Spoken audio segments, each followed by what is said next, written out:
I'm just fucking with you. Yeah.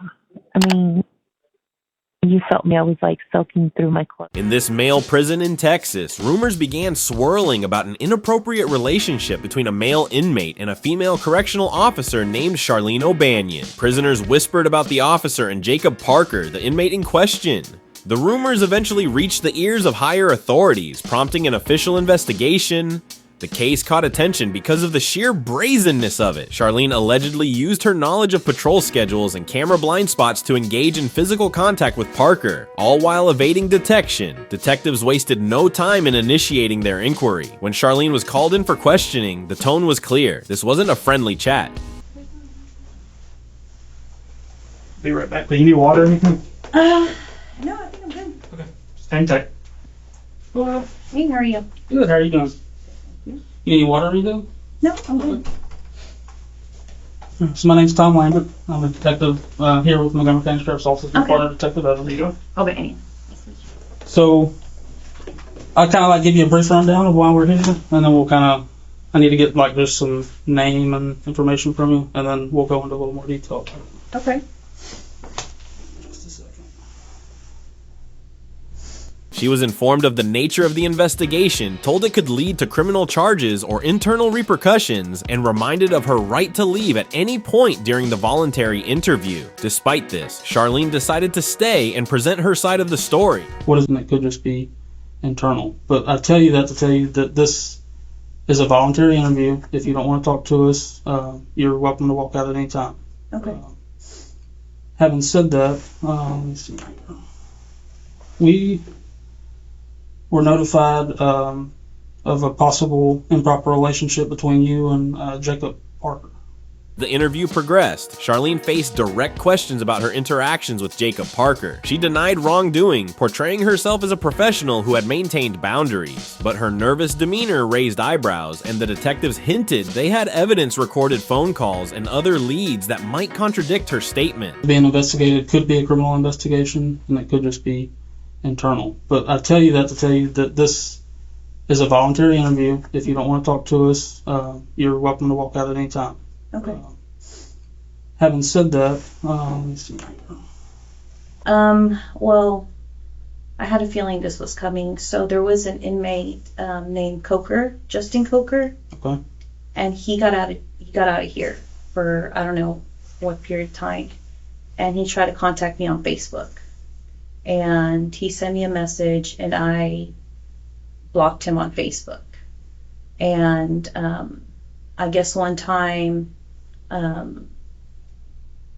Parker was going back to Equat to use the bathroom, and he was talking like at the window with me, like at Equat, because I was in Equat. He was talking through the window, and I guess Coker like didn't like that, which I had no contact with him or anything, and I don't know why. Like he went up to, I don't know what was said between them, but he went up to Parker and said something, and then Parker ended up leaving back, went back to the laundry.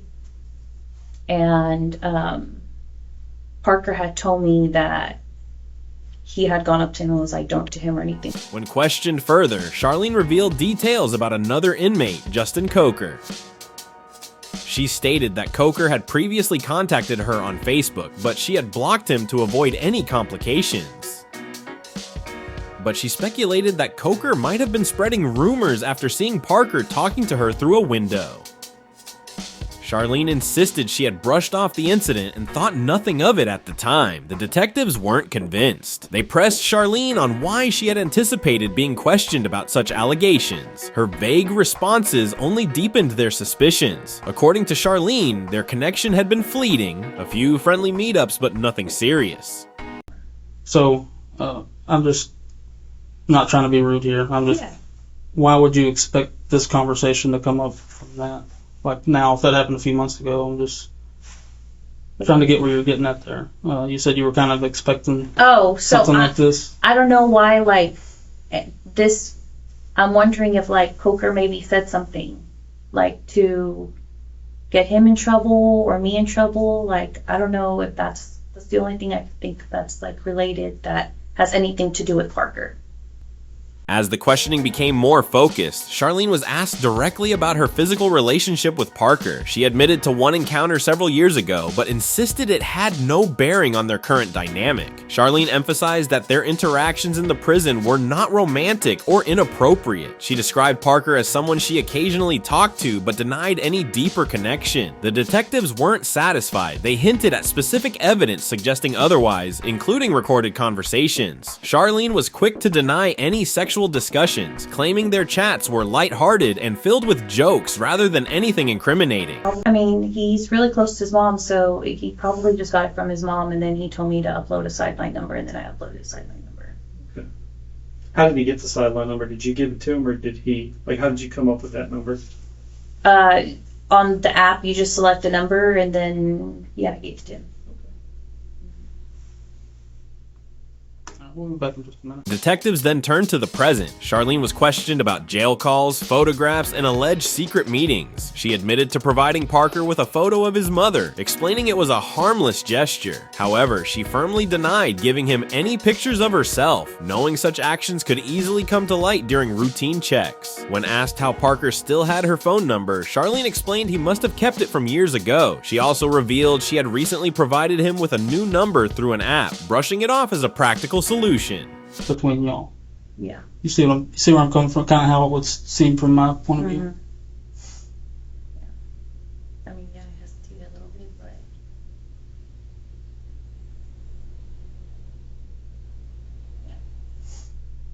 And like I said, no judgment here. I just want to know the truth. That's it. I mean,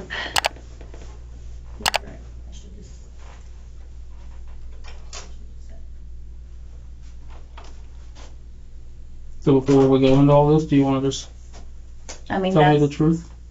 yes, I hesitated to admit that, but I mean, after you told me on the call, Because this sounds a certain way. This doesn't sound like a 3 year ago thing. This sounds like within the last few days to me.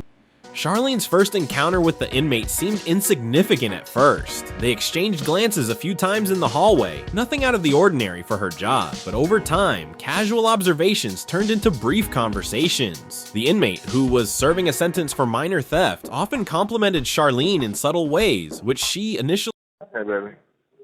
Go back. Baby, guess what? What, babe? I just won the blackjack game.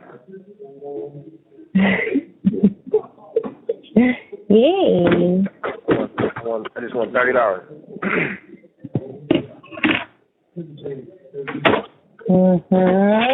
I did. According to the records, Charlene received close to 400 calls from this inmate over several months. She claimed that most of these calls were about casual discussions and denied any deeper relationship initially. The conversations reportedly started after the inmate's mother reached out to Charlene through social media, mentioning the inmate had seen her and wished to connect. She justified these interactions by saying she was only being supportive during the inmate's tough time. Just about you.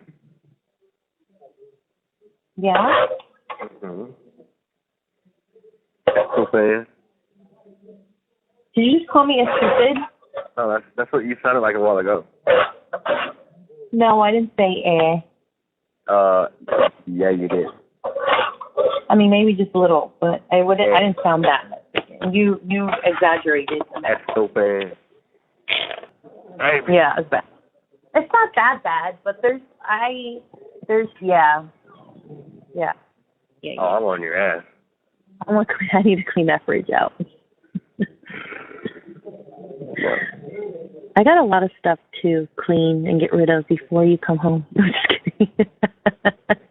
Yeah. You're doing your best. What are you gonna do if I just pop up and surprise you? Dave, did you hear what I said? What'd you say? I said there's a lot of things I need to clean and get rid of before you come home. Why?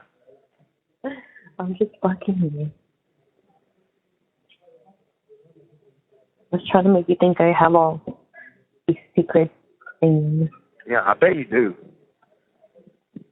Things escalated when Charlene found herself meeting the inmate in private areas of the facility. According to her confession, there were no pre-planned romantic gestures, but their conversations grew more intimate. 2 weeks, you're gonna be like, oh, it's gonna look like a fucking science experiment in that refrigerator.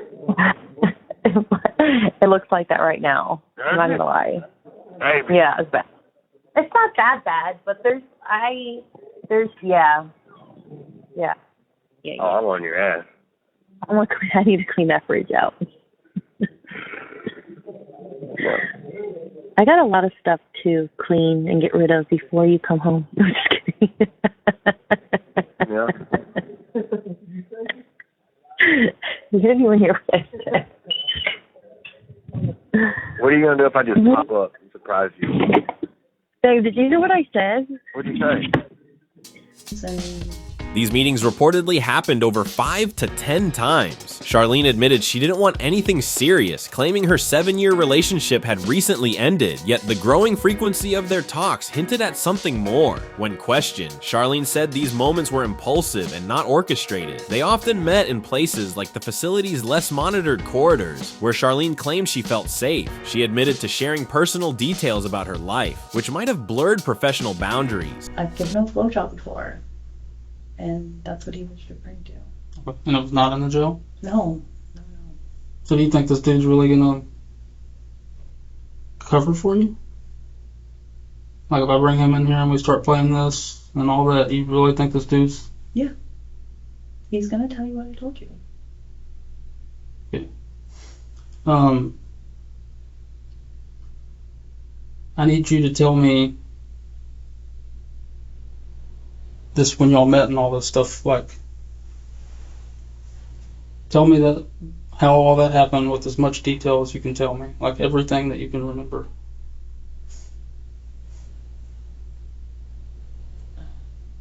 We just exchanged numbers and met up a few times, and well, I mean, So my problem here is that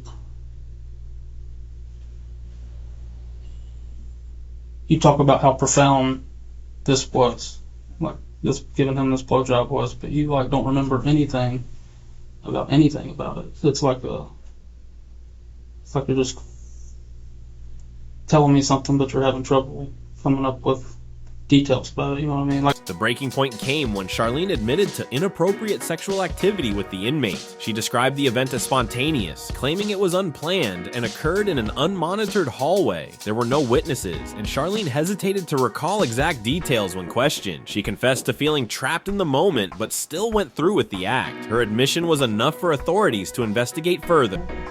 and was that a one time? You'd given him one blowjob, and that's it. Cool.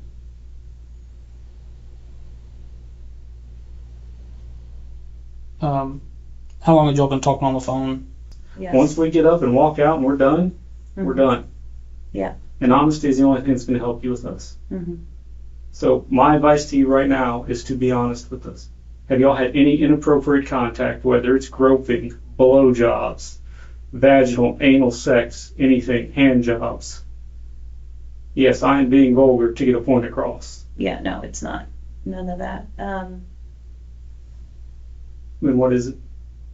At last, she was asked to consent to a search of her personal phone and belongings. Under pressure, she agreed and provided her passcode. Investigators found evidence of frequent communication with the inmate. Charlene expressed fears about losing her job and being publicly shamed. The district attorney's office got involved, assessing possible charges. Meanwhile, Charlene tried to minimize her actions, claiming she was overwhelmed and didn't mean for things to go so far. DNA swabs were conducted as part of the investigation, and she cooperated fully. Charlene faced severe legal consequences for her actions. She was charged with improper sexual activity with a person in custody, a serious offense that carries significant penalties. Charlene was also sentenced to 100 days in jail, a punishment intended to reflect the seriousness of the offense, while also considering her cooperation with investigators. In addition to jail time, Charlene faced the permanent loss of her job and law enforcement credentials. She was also placed on probation for a specified period and required to attend counseling to address her boundary and professional conduct issues. Now, before you leave, don't forget to comment down your thoughts on this. And while you're down there, make sure to hit that subscribe button as well.